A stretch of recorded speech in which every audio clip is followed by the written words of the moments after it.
Craig Parker here from Parker's Property Sourcing, just coming at you with another video today. And then today is part 2 of the 14-day series of UK property strategies. As I've said before, I'm going to do 14 straight days or 14 different strategies that you can use in the UK property market as we speak. So let's get into it.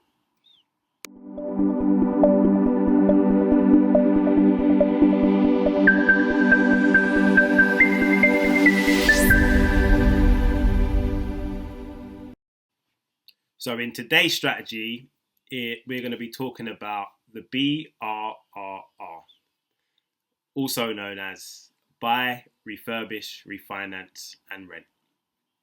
This strategy is something, before I go into it, I'd say, if you watch my videos, my first point of call to anybody, my first bit of advice to anybody getting into property, especially this one, and a few others, but this one for sure, you have to invest in your education.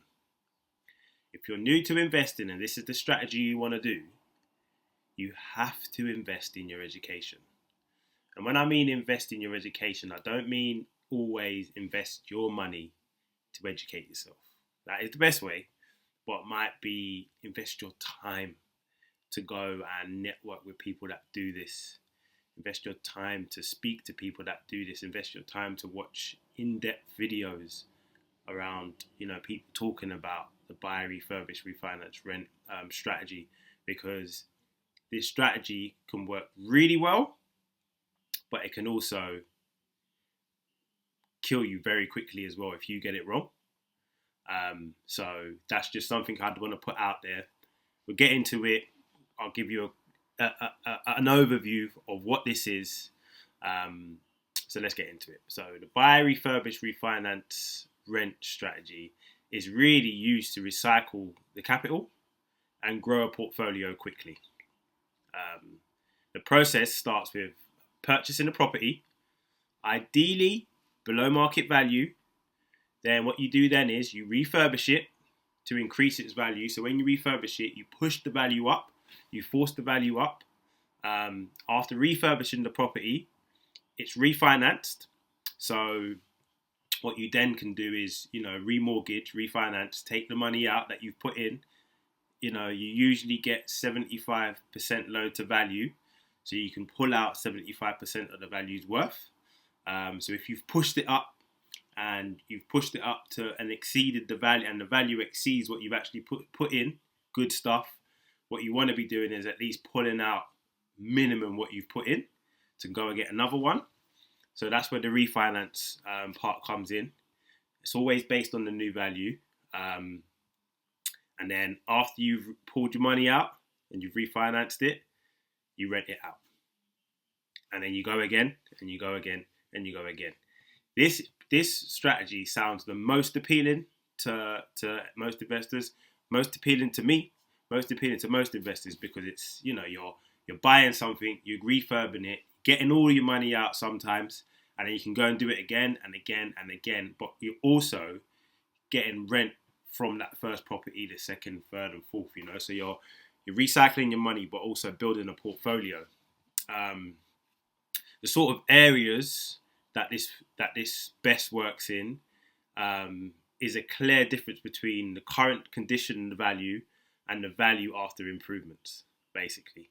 So if you are going to be doing it, like I've said, you really need to be invested in your education, because you want to be, first of all, finding the right areas and also finding the right type of properties, and knowing what you're looking for and knowing what you're looking at, getting all the quotes that are spot on, adding your buffers on your builder quotes and everything like that to make sure that you can actually pull all of your money back out.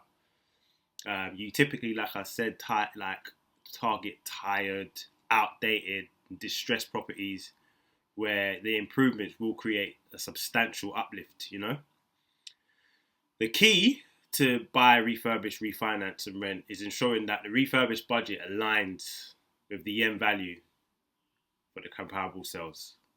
That's the real key. If you overspend, it's going to reduce your returns. So you need to make sure, again, that your planning is really, really essential. So yeah, that in a nutshell is buy, refurbish, refinance, and rent. The key takeaway for this is that it allows investors to scale faster by recycling their cash instead of waiting to save for each deposit. So, if you're someone that wants to get into property or that is in property and that wants to scale quickly, recycle your money quickly, also build a portfolio, this would be the strategy for you.